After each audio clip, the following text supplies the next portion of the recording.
Don't think we're going to see any accidental collisions, but there you go. And Blaufish content just to sit back on the line and get his planes into the air.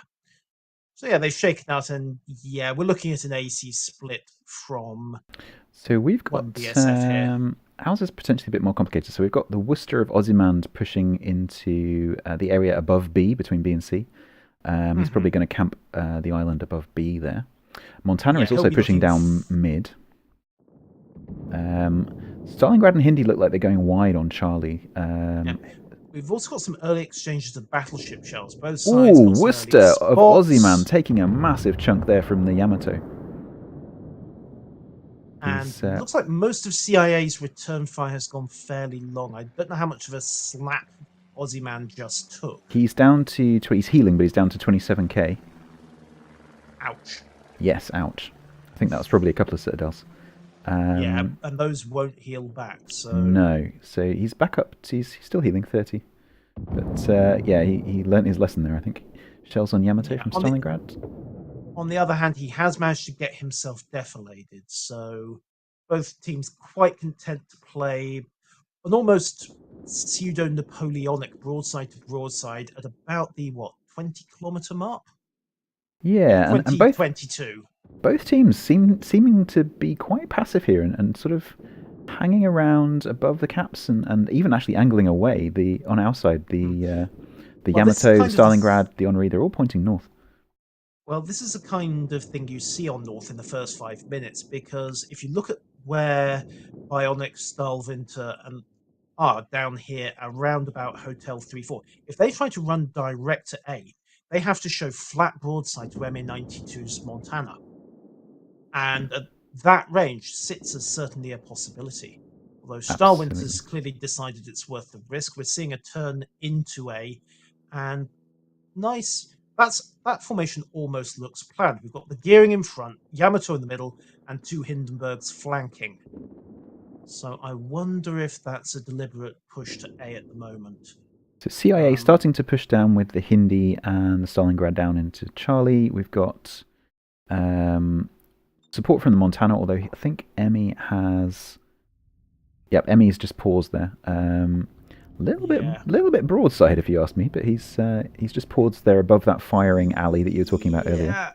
At the moment, however, if he's setting up to block that alley, he's going to have a bit of a surprise, because Picard 1711-412 is just about to hit a firing position in the Yamato.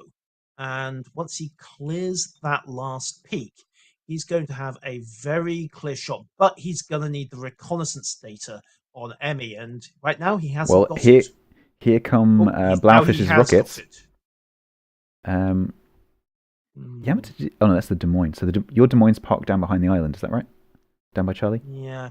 Yeah. Okay. Early shots from the Worcester Ocean, looking to get some harassing fire in on OM40. The Des Moines getting in on the game as well. Both of them dropping high explosive. Of course, that's the best way to deal with a dug-in Russian cruiser. Just burn it to the waterline.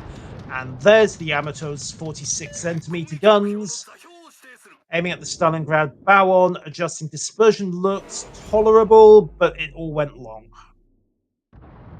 Stalingrad's just kind of jiggling. He might be making a turn here. He's going flank, turning left. Yeah. Unfortunately, that might be a mistake. I mean, the Des Moines will be reloading. The real problem is that the Yamato will be reloading during this turn. Yeah, there's the shot. He got it away right as that OM broke contact. Ooh, that's going to sting. Hurt. No, he got away with it. Overpens for the win. Lucky OM40. Although, why is he returning fire with AP at the Yamato? I'm not entirely sure. The cheek, but the angle's wrong for that. And that distance, I very much doubt he'd be able to do. And meanwhile, one DSF, Bulsaga has managed to get in and take what he's now running out of it. And the base of fire he's got from the Hindis and the Yamato is definitely there. I think Emmy's been distracted off onto the Yamato trying to get some citadels. So it's Mr. Bionic and Illuminehi providing most of the support fire. So a bit of Hindi over at Alpha just took a whack from the Yamato. Oh, that's what you just mentioned. Yeah, so the gearings just put some torps down into that blob. They look to be aimed sort of in between the two Hindis. Yeah, I think they're looking for a formation cracker But there. if one of those two hasn't got Harpurius Hydra, I'd be coming in. surprised. German cruiser without Hydro, you must be kidding. Well, not everyone's. I'm wondering if they're together because one of them's got Hydra and one of them's got Yeah, FAA. Yamato. Well, all I can say is Vlex didn't get the memo about Hindenburg's being durable. Illumi is down to 13,000 health and backing off. And again, that they can afford to go passive at the moment. Ouch! Not This that passive. could He's down to be 8.5. Emmy's looking for the kill. This could be Illumi. Yamato's salvo coming in, and there are torpedoes about to arrive. Bionic as well. Illumi This could be bad. Down to 4.5. Yeah, Bionic takes a torp on the stern. He might have damconned immediately. I think that hit off his belt. And wow, Philippoulos looking for a kill as well. Straddles Illumini. They can't go that passive though, because right now the gearing of Lone Chairman's got into A. And Montana also getting in on the act on Illumi. And Fasego is about to go down. Boom, there goes one DSF's gearing. So destroyer advantage to the Cleavage Inspection Agency, although it has just been spotted. So rocket planes, certainly a couple of very angry German high explosive spammers. Here come the Hakuryu torps on to presumably Illumi. They're going to have to get through Bionic's AA to get there though. But he just needs to get one torp. It's just I think it's just a question of we'll aim down the line and see who you hit. So he's changed targets. He's dropping Bionic instead. Or maybe that was his primary target actually, but Bionic's going to take 2. I think he was probably content to get the kill on Illumi, but if Bionic had sailed into them, hey, who cares? I think Bionic took a flood there and damage comms. Let me have a quick look. Well, he's certainly not flooding now. I think I very briefly saw the like flooding steam. So yeah, so that would imply a flood and a damcon. We'll see if he manages to break contact at the moment, because right now the tide is definitely swinging around towards CIA. So Gommel swinging A back. AP bombs coming in towards the Stalingrad of Gommel. Let's see whether he gets any citadels. Here they come. The cap on A. Gommel's not turning nearly enough. I think that was. That may have been a citadel. Yeah, that may have been. That looked like 2 to me. Those bombs only do about 6,000. Oh, and a whack from the Montana as well. I think that was. Maybe the Yamato. Yamato's looking at him as well from the left. Maybe the Yamato. So I think that was more Vilex's shells than Emmy's. But the match dynamic just suddenly switched. Now it's one DSF who's got to push forwards and grab a cap. Gommel's in the right position, but he's got no support, he's exposed, and he's got multiple ships firing. He's not going to be able to finish that cap. And CIA are going to begin to move across now towards the top of B to start focusing him down. And they can just whittle one DSF down. One DSF can maybe start pushing into C, but now they really need to push into C because, ouch! Stalingrad of Philippoulos with the star shot there. That was great. So B now not contested. So I'm assuming that the gearing Lone Chair Man will be sent down there to try and look after that. I assume the same as well. He's going to be looking for that quick channel into B, grab the cap. Though he doesn't really need to with that one cap advantage, and they're 3 ships up. I mean, they can sit back. They can force one DSF to come to them, run the gauntlet, and one DSF don't seem be inclined to do very much. I mean, we're seeing a little bit of a push. Again, I don't know if you've got the thing that perhaps their command and control is starting to break a little. It tends to do that. I think, certainly from my experience of clan battles, when you get under pressure, that's really when the good teams show, because their command and control will work under pressure, whereas the less experienced teams, it tends to break down into individual play and the comms. I've noticed playing clan battles that when things start to go wrong, chat goes very quiet because everyone just like hunkers down and just plays their own game, and that's dangerous. That's kind of what I'm seeing here. Ooh, Des Moines! Lady takes, Hakuryu torps plus a bad slap from the Hindenburg finished him off there. And that's what I'm seeing here. The one DSF team starting to fragment. They're going passive when they really need to get on the front foot. And unless they pull something together really fast, if they can bring... if they can bring Stahlreiter and Bionic round fast and maybe shove the whole team into C, they could do it. But they're going to have to move and move now because they don't have much time.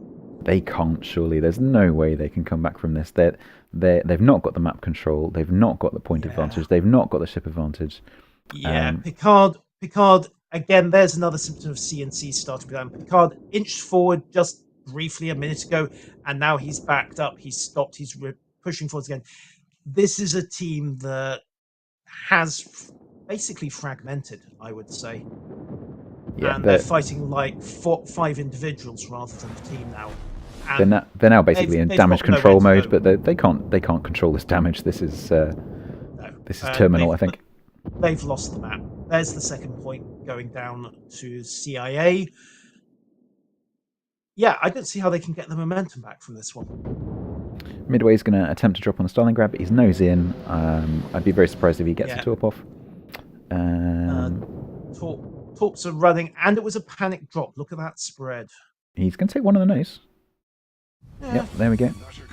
That's all, though. I mean, it's a bit of a token gesture at this stage. Yeah, however, Ocean does pull some pride back by taking down OM-40. So the Duggan Stalingrad at the North of Sea is gone, but what are they going to do? Picard here, surprisingly, I know it's a lost game, but he's reversing, which is kind of, I would expect him to push, try and get the Worcester, maybe? Picard has been wobbling backwards and forwards for the last couple of minutes. He can't seem to make his mind up whether he's going to push or whether he needs to hold back and use his guns. And, oh dear, I think the decision's about to get taken away from him. That's another 2 Hakuryu torps in. Yep. And if I'm not much mistaken, there's the Damcon at the absolute last second, but Hakuryu's... Unless he's got a heal, he is totally and utterly dead. Yep. Worcester trying to sneak up the side of Charlie for some reason. I'm not quite sure why. Maybe he's hoping to one-on-one that Hindenburg, which I don't think would work very well. But maybe, but he's not going to get it. Stahlwinter, again, out on his own. The team's just pulled apart at this stage. That's going to be 2 torps and he's going to be down. CIA are just feasting. That might even be a sudden death. 16 points left on the clock. Yeah. Well, I think we can call the winner on this one. I think we can. That was fairly decisive. Once they got the momentum, CIA just carried that through lovely, and I think they chose the right moment to start the aggression. I think. Yes, that initial exchange of shots was actually going in one DSF's favour, but once CIA got that push going into A, one DSF just didn't seem to have an answer for it. No, they just hesitated, I think, and because both teams, you know, similar kind of ability lineup, similar kind of ability players, and that's the end. Indeed. So, winner, CIA dinner? Yeah. I'm not sure I want a CIA dinner. Yeah, that could be interesting. Be all sorts of like tracing chemicals and bugs and all sorts of things in it. You wouldn't mind. Or they might just cut to the chase and go for poison. You never know. Yeah, that's right. So can possibly. There we are. Right. So kicking into what I believe is our last game of the evening, and we are looking at Paras versus SO3